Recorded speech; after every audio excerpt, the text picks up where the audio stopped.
সন্ধ্যার সোনালি রং এখন সমুদ্রের কিনারায় ম্লান হয়ে পড়ছিল।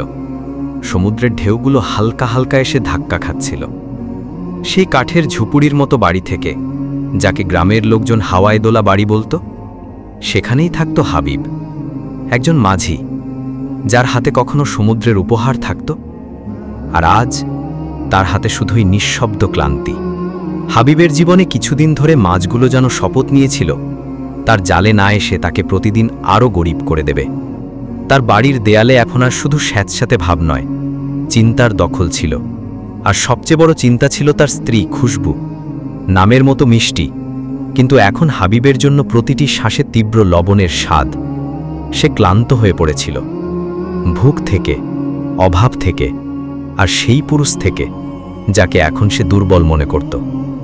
আজকের সন্ধ্যায় খুশবু সমুদ্রের তীরে বসে ঢেউগুলোর দিকে তাকিয়েছিল আর বিড়বিড় করছিল, কোন মানুষের সঙ্গে বিয়ে করলাম আমি, না কামাতে পারে না খাওয়াতে পারে। আজও যদি সে খালি হাতে ফেরে, আমি তার ঘর ছেড়ে চলে যাব। শব্দগুলো তার ভাবনার চেয়েও অনেক তিক্ত ছিল, কিন্তু ভুক যখন জিভ পর্যন্ত পৌঁছায় তখন প্রেম দম বন্ধ করে দেয়। কিছুক্ষণ পর দূর থেকে একটা নৌকা দেখা গেল, ভাঙা, ঝুঁকে পড়া, যেন সমুদ্রের কাছে নিজেই লজ্জিত হয়ে ফিরছে। তাতে বসেছিল সেই হাবিব, ক্লান্ত, ঝুঁকে পড়া আর খালি। খুশবু নৌকার দিকে তাকালো, যেন কোনো আশার শেষ রশ্মির দিকে, কিন্তু নৌকার ভেতরে তাকাতেই তার চোখে আবার হতাশা ভেসে উঠল। একটাও মাছ নেই। হাবিবের চোখ নিচু ছিল, তার ঠোঁট থেকে কোনো কথা বেরোচ্ছিল না, কারণ ভুক আর লজ্জা একসঙ্গে হৃদয়ে ভার হয়ে গিয়েছিল। সে চুপচাপ তার ঝুপুরির দিকে ফিরে গেল। খুশবু তার পিঠের দিকে অনেকক্ষণ তাকিয়ে রইল, যেন কোনো অপরাধীকে দেখছে। আজও কিছু আনেনি। খুশবু পিছন থেকে হেঁটে ঝুপড়িতে ঢুকল আর তীক্ষ্ণ কণ্ঠে বলল, গোটা বস্তির মাঝিরা জাল ভর্তি মাছ নিয়ে ফিরেছে, আর তুমি একা অপয়া। 20 দিন হয়ে গেল, জাল শুকিয়ে শুকিয়ে আছে। হাবিব কিছু বলল না। সে দেয়ালের পাশে গিয়ে বসল, চোখ বন্ধ করে ধীর কণ্ঠে বলল, আমি চেষ্টা করি খুশবু, কিন্তু মনে হয় ভাগ্য আমার থেকে মুখ ফিরিয়ে নিয়েছে। তবে কাল আমি আবার যাব, হয়তো কাল কিছু বদলাবে। খুশবুর চোখে কোনো কোমলতা ছিল না। সে রেগে গিয়ে বলল, কালও যদি একটা মাছ না ধরতে পারো, তবে আমি চিরকালের মতো মায়ের বাড়ি চলে যাব, বুঝলে? এটুকু বলে সে রান্নাঘরের কোণে পড়ে থাকা বাসনপত্রের কাছে গিয়ে বসল। হয়তো সে খাবার লুকিয়ে রাখছিল, কারণ সে জানত হাবিব কিছু খায়নি, কিন্তু সে এখন হাবিবের ভুকের জন্য দায়ী ছিল না। হাবিব থেমে থেমে বলল, আমার খুব খিদে পেয়েছে, কিছু দাও। খুশবু হেসে বিদ্রুপ করে বলল, কোথা থেকে দেব? আকাশ থেকে কি রুটি ঝরবে? কিছু কামিয়ে আনলে তবে পেট ভরত। আমিও তোমার জন্য ভুকা আছি। হাবিব ধীরে বলল, তোমার সঙ্গে থাকার চেয়ে আমার মরে যাওয়া ভালো। খুশবু কিছুক্ষণ চুপ রইল, তারপর মাথা ঝাঁকিয়ে বলল, তবে ঝাঁপ দিয়ে সমুদ্রে? এগুলো কথা ছিল না, এ ছিল সেই আঘাত যা আত্মাকে ছিন্ন ভিন্ন করে দেয়। হাবিব কিছু বলল না। সে উঠে ঝুপড়ি থেকে বাইরে চলে গেল, ভুক, লজ্জা আর ভাঙা স্বপ্নের ভার বয়ে নিয়ে। বাইরে সমুদ্রের তীব্র হাওয়া তার মুখে এসে ধাক্কা খাচ্ছিল। সমুদ্র চুপ ছিল না, যেন বলছিল, তুই হার মানিস না, এখনো গল্প বাকি আছে। হাবিবের মুখ হাওয়ার চেয়েও বিষণ্ণ ছিল। সে দ্রুত পায়ে ঝুপড়ি থেকে বেরিয়ে এলো, কিন্তু তার চলায় ক্লান্তি ছিল না, ছিল পরাজয়। ভুক তার হাড়ে ঢুকে গিয়েছিল, কিন্তু হৃদয়ের ক্ষত ভুকের চেয়েও গভীর ছিল। খুশবুর সেই কথাগুলো তার কানে ঢেউয়ের মতো ধাক্কা খাচ্ছিল। কালও যদি কোনো মাছ না ধরতে পারো, তবে আমি চিরকালের জন্য চলে যাব। সমুদ্র এখন চুপ ছিল না, তার গর্জন এখন তার ভেতরের আলোড়নকে কণ্ঠ দিচ্ছিল। সে কাথের বস্তিতে তাকা এক মাঝি সিরাজের বাড়ির দিকে পা বাড়ালো, সেই সিরাজ যে এখন তার থেকে দূরে দূরে থাকত। হাবিব দরজায় টোকা দিল। কিছুক্ষণ পর সিরাজ দরজায় এলো, চোখে বিদ্রুপ, ফোটে তাচ্ছিল্য। কি কাজ? হাবিবের কণ্ঠস্বর নিচু ছিল, তবু তাতে আত্মসম্মানের শেষ শ্বাস এখনো বাকি ছিল। ভাই, ঘরে খাবার কিছু নেই, একটু সাহায্য করতে পারো? সিরাজ চোখ ঘুরিয়ে বলল, তোর জালে মাছ আসে না, তাই সবাই তোকে ছেড়ে গেছে। এখন তুইও ছেড়ে দে আশা, আর আমার বাড়িও। হাবিব দেখল সিরাজের নৌকার পাশে মাছের স্তূপ জমা ছিল, যা সে সেই দিনের বাজারের জন্য জমিয়ে রেখেছিল।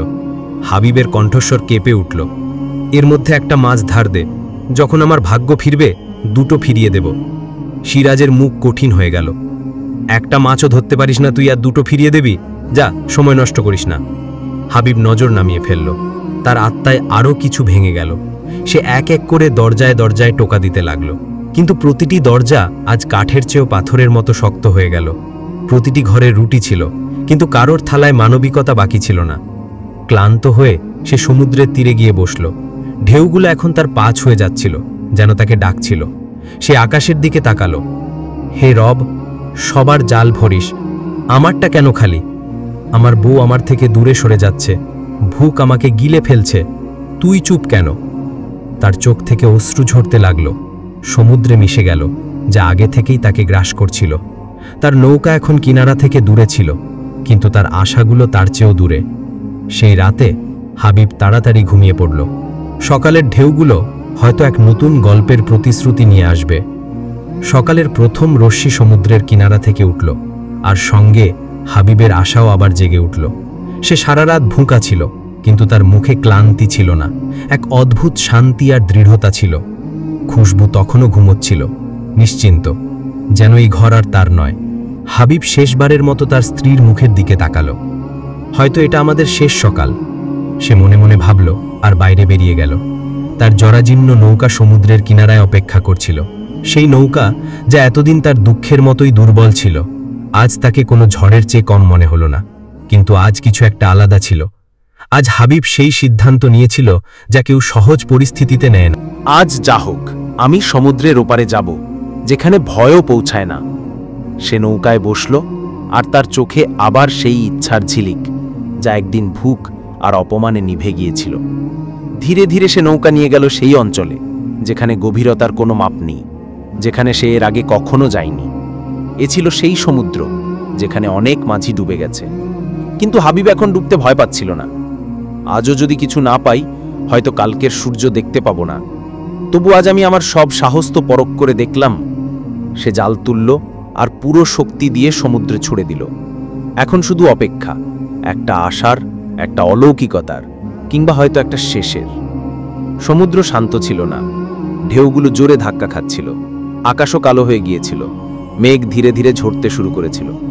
হাবিবের চোখের সামনে বারবার খুশবুর কথাগুলো ভেসে উঠছিল। কালও যদি কিছু না ধরতে পারো, আমি চিরকালের জন্য চলে যাব। সে ভাবতে লাগলো, সে কি সত্যিই একজন ব্যর্থ স্বামী? তার প্রেম কি শুধু রুটির ওজন দিয়ে মাপা উচিত? সে গভীর একটা শ্বাস নিল, আর তখনই তার জালটা হঠাৎ নড়ে উঠল। জালটা ভারী ছিল, খুব ভারী। সে দু হাতে জাল টানতে লাগলো, ঘাম তার কপাল থেকে ঝরছিল। কিন্তু সেই মুহূর্তে সে ভুক, ক্লান্তি আর ভয় সব ভুলে গিয়েছিল। জাল যখন ওপরে উঠল, তাতে ছিল একটা বিশাল মাছ। কিন্তু সে একা ছিল না, তার সঙ্গে ছিল ছোট ছোট মাছের বাচ্চারা, নিষ্পাত, চুপচাপ, ভয়ে কাঁপতে কাঁপতে। হাবিবের চোখ তাদের সঙ্গে ধাক্কা খেল। তাতে ভয় ছিল না, ছিল প্রেম আর প্রার্থনা। বড় মাছটা তার নৌকায় ছটপট করছিল, আর তার বাচ্চারা নিচে সমুদ্রে নৌকার সঙ্গে সঙ্গে ভেসে চলছিল, যেন তারা তাদের মাকে ফিরিয়ে চাইছিল। ওকে ছেড়ে দাও, ও আমাদের মা। হাবিবের হৃদয় ভরে উঠল। একদিকে তার মন বলছিল, এটাকে বেচলে 1 মাস আরামে কেটে যাবে, খুশবু হয়তো থেকে যাবে, ভুক মিটে যাবে। কিন্তু অন্যদিকে তার আত্মা ফিসফিস করে বলছিল, শুধু পেটের জন্য তুই 1 মা আর তার বাচ্চাদের আলাদা করে দেবি? সে কাঁপতে কাঁপতে জাল খুলল, আর ধীরে ধীরে মাছটাকে তুলে সমুদ্রে ছেড়ে দিল। বড় মাছটা যেন এক মুহূর্তের জন্য থমকে গেল। তার চোখে ঝিলিক ছিল, যেন সে ধন্যবাদ জানাচ্ছিল। তারপর সে বাচ্চাদের নিয়ে গভীরে মিশে গেল। হাবিব এখন নৌকায় একা, জাল খালি, পেট খালি, কিন্তু আত্মা ভরা। সে বিড়বিড় করে বলল, আজ প্রথমবার আমি শুধু মাঝি নই, একজন মানুষ ছিলাম। সে চোখ বন্ধ করল। সমুদ্র এখন কিছু বলছিল, একটা গানের মতো, একটা প্রতিশ্রুতির মতো। কিন্তু তখনই একটা টপটপে শব্দ। সে চোখ খুলল। নৌকায় কিছু একটা ধাক্কা খেল। সে নিচে তাকালো। একটা ছোট সোনার টুকরো পানিতে ভেসে নৌকার কিনারায় আটকে গিয়েছিল, আর সেই মাছটা এক মুহূর্তের জন্য আবার ভেসে উঠল। তার মুখে ছিল সেই টুকরো। হাবিব সেটা তুলল, আর মাছটা আরেকবার তার দিকে তাকালো, প্রেম আর ধন্যবাদের চোখে। তারপর সমুদ্রে অদৃশ্য হয়ে গেল। হাতে ছিল সেই ছোট সোনার টুকরো, হালকা, ঝকঝকে, কিন্তু সেই মুহূর্তে হাবিবের কাছে তার ওজন ছিল গোটা বিশ্বের সমান। সমুদ্রের ঢেউ এখন শান্ত হয়ে গিয়েছিল। যেন তারা তাদের রায় ঘোষণা করে দিয়েছিল। হাবিব সেই সোনা তার কাপড়ে বেঁধে নৌকা কিনারার দিকে মুড়ল। সে ভাবছিল, আজ আমি কোনো মাছ ধরিনি, কিন্তু হয়তো নিজেকে খুঁজে পেয়েছি। যখন সে তার ভাঙাচোরা বাড়ির কাছে পৌঁছালো, তখন সন্ধ্যা নেমে গিয়েছিল। হাওয়ায় স্যাঁতস্যাঁতে ভাবছিল, আর সমুদ্রের ঢেউয়ের হালকা শব্দ তার পায়ের সঙ্গে চলছিল। সে দরজাটা আস্তে খুলল, কিন্তু ভেতরে শুধুই নিস্তব্ধতা। খুশবু, সে ডাকল, কণ্ঠে কম্পন ছিল। কোনো উত্তর নেই। সে গোটা বাড়িটা দেখল। বাসনপত্র যেমন সকালে ছিল তেমনই পড়ে আছে। চুলো ঠান্ডা, বালিশ সোজা, কিন্তু আলমারিটা খোলা, আর তাতে কোনো কাপড় নেই। সেই মুহূর্তে তার মনে পড়ল, কালো যদি কোনো মাছ না ধরতে পারো, আমি চিরকালের জন্য চলে যাব। তার হৃদয় যেন সমুদ্রের ঢেউয়ের মাঝে আটকে গেল। সে চিৎকার করে বলল, খুশবু! কিন্তু উত্তরে এখন শুধুই দেওয়ালের নীরবতা। তার সব মনে পড়তে লাগল। স্ত্রীর বিদ্রূপ, ভুখের দিন, তাচ্ছিল্য আর প্রতিদিনের অপমান। তবু হাবিবের মুখে ঘৃণা ছিল না, শুধু একটা অসম্পূর্ণ তৃপ্তি। হয়তো সে চলে গেছে, কিন্তু ভুকা ঘুমোয়নি। সে সেই সোনাটা টেবিলে রেখে বাইরে ছুটল, হয়তো স্টেশনের দিকে। কিন্তু বাইরে রাতের অন্ধকার আর একাকিত্ব তার পথের দেওয়াল হয়ে দাঁড়ালো। তার মনে পড়ল তার কাছে খুশুর বাবার নম্বর আছে।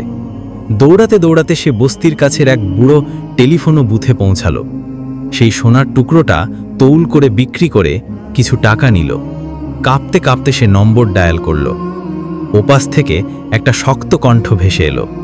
কে বলছে? হাবিব ভয় ভয় বলল, আমি হাবিব, খুশুর স্বামী। কয়েক সেকেন্ডের নীরবতা, তারপর কণ্ঠটা বলল, তো এখন তুই আর তার কেউ নোস। সে আমাদের সঙ্গে আছে, আর তোর মুখটাও দেখতে চায় না। আর কখনো ফোন করিস না। ফোন কেটে গেল। হাবিব সেখানেই বুথের বাইরে মাটিতে বসে পড়ল, একা, ক্লান্ত, কিন্তু এবার কাঁদল না। যে ছেড়ে যায় সে কখনো থাকে না। সে অনেকক্ষণ সমুদ্রের দিকে তাকিয়ে হেঁটে বাড়ি ফিরল। বাড়ি আর তার ছিল না, সেটা যেন কোনো স্মৃতির সমাধির মতো লাগছিল। পরের সকালে সে সেই সোনার টাকায় নতুন বাড়ি কিনল, কিন্তু এবার শুধু তার জন্য। লোকেরা দেখল হাবিব এখন বদলে গেছে। সে প্রতি সকালে সমুদ্রে যেত, আর সন্ধ্যায় ফর্তি পথে কোনো ভিখারি, অনাথ শিশু বা বুড়োকে কিছু না কিছু দিত। এখন তার হাত খালি ছিল না, কিন্তু হৃদয়ে জায়গা ভরে গিয়েছিল। একদিন সেই সিরাজ, যে একটা মাছ দেওয়া থেকে অস্বীকার করেছিল, তার সামনে দিয়ে যাচ্ছিল। তার নৌকা ভাঙা ছিল, আর দিনের রোজগার শূন্য। হাবিব তাকে দেখে কাছে ডাকল আর বলল, ভাই, ভুকা আছিস? এই নে কিছু রুটি আর ডাল, আর জাল ঠাকাতে হলে টাকাও নিয়ে নে। সিরাজের চোখ ভিজে উঠল। তোর মতো মানুষ আমি দেখিনি। তুই তো ফকির হাবিব। হাবিব হালকা এসে বলল, না সিরাজ, আমি শুধু মানুষ হয়েছি, আর হয়তো এখন পুরুষ বলার যোগ্য। সেই রাতে হাবিব সমুদ্রের তীরে বসল, আর প্রথমবার নিজেকে প্রশ্ন করল, খুশু চলে যাওয়ার জন্য দুঃখ আছে? কিছুক্ষণে নীরবতা, তারপর নিজেই উত্তর দিল, না। যে শুধু ভুকের সময় সঙ্গ দেয় সেটা প্রেম নয়। প্রেম সেটা যেটা ঝড়েও নৌকা ধরে রাখে। সমুদ্র এখন হাবিবের বন্ধু হয়ে গিয়েছিল। যে একটা সময় তার নৌকা ডুবিয়ে দেওয়ার মতো লাগত, এখন সে প্রতি সকালে তাকে জীবনের নতুন ছবি দেখাত। দিন কেটে যেতে লাগল, কিন্তু হাবিবের ভেতরের শূন্যতা মাঝে মধ্যে এখনো দরজায় কড়া নাড়ত। রাতে যখন সমুদ্রের ঢেউ তার ঝুপড়ির কাছে আসত, সে জানত কিছু স্মৃতি এমন যেগুলো ফিরে আসে, যেমন সমুদ্রের ঢেউ ফিরে আসে, কিন্তু সঙ্গে কিছু নতুন রেখে যায়। খুশু এখন তার জীবন থেকে চলে গিয়েছিল, কিন্তু তার নাম মাঝে মধ্যে হাওয়ায় গুঞ্জরিত হতো, যেন কোনো বন্ধ জানালার পিছন থেকে ভেসে আসা পুরনো কবিতা। কিন্তু হাবিবের এখন আক্ষেপ ছিল না। সে নিজের জন্য সেই বাড়ি বানিয়েছিল যেখানে ছিল দয়া, সম্মান, আর সবচেয়ে বড়, তার নিজের অস্তিত্ব। এক সন্ধ্যায় যখন সূর্য ডুবছিল আর সমুদ্র কমলা সোনালী রঙে স্নান করছিল, হাবিব তার নৌকা কিনারায় টানছিল। সে দেখল সামনে একটা ছোট ছেলে ছেঁড়া কাপড়ে খালি থালা নিয়ে বসে আছে। হাবিব কিছু না জিজ্ঞেস করে তার কাছের ঝুড়ি থেকে একটা মাছ বের করে তাকে দিল। ছেলেটার চোখ ঝকঝক করে উঠল। আম্মির এটাই দরকার ছিল, এখন ওষুধ পাওয়া যাবে। হাবিব হাসল। সে জানত সে আজ শুধু একটা ভুক নয়, একটা আশা মিটিয়েছে। এখন তার দৈনন্দিন জীবনে শুধু একটা নিয়ম ছিল, কারো না কারো সাহারা হওয়া। যাকে একসময় দুনিয়া অপয়া মাঝি বলতো, এখন তাকে সমুদ্রের সাধু বলতে শুরু করেছিল। আর এক দুপুরে যখন সে সমুদ্রের মাঝখানে ছিল, একটা নতুন নৌকা কিনারা থেকে তার দিকে আসছিল। নৌকায় একজন মহিলা বসেছিল, চোখে লজ্জা, মুখ রোদে পোড়া, হাতে একটা থাক। খুশু ছিল, কিন্তু এখন তার চোখে প্রশ্ন ছিল, শিকায়েত। শুধুই শান্ত অনুশোচনা আর স্বীকৃতি। খুশুর কণ্ঠ কাঁপছিল। আমি ফিরে এসেছি, তবে এটা জানতে নয় তুমি ক্ষমা করবে কিনা, বরং জানতে তুমি এখনো সেই আছো না কিছু আরো হয়ে গেছো। হাবিব চুপচাপ তার দিকে তাকালো। আমি সেই কিন্তু এখন আমি নিজেরও। খুশুর চোখে অশ্রু এলো। ক্ষমা করতে পারো। হাবিব কিছুক্ষণ চুপ রইল, তারপর হাসল। ক্ষমা সেখানে দেওয়া হয় যেখানে প্রেম এখনো জীবিত। আমাদের মধ্যে এখন শুধু স্মৃতি, আর আমি তাদের জীবিত রাখতে চাই না। খুশু মাথা নত করল। তবে কি আমি চলে যাই? হাবিব বলল, না, তুমি এখন মুক্ত, যেখানে ইচ্ছে যেতে পারো। তবে মনে রেখো, মাঝি শুধু সমুদ্রে মাছ খোঁজে না, সে দয়া, আপনারা, সম্মানও খোঁজে। আর যখন তা পায় না, তখন ফিরে আসে না। খুশুর নৌকা ফিরে গেল। হাবিব সেখানেই বসে রইল, ঢেউয়ের সঙ্গে খেলা করতে করতে, সূর্যের দিকে তাকিয়ে, যে এখন অস্ত যাচ্ছিল, তবু তার রশ্মি ঝকঝক করছিল। গল্পের শেষ, কিন্তু জীবনের শুরু। হাবিব এখন একা ছিল না।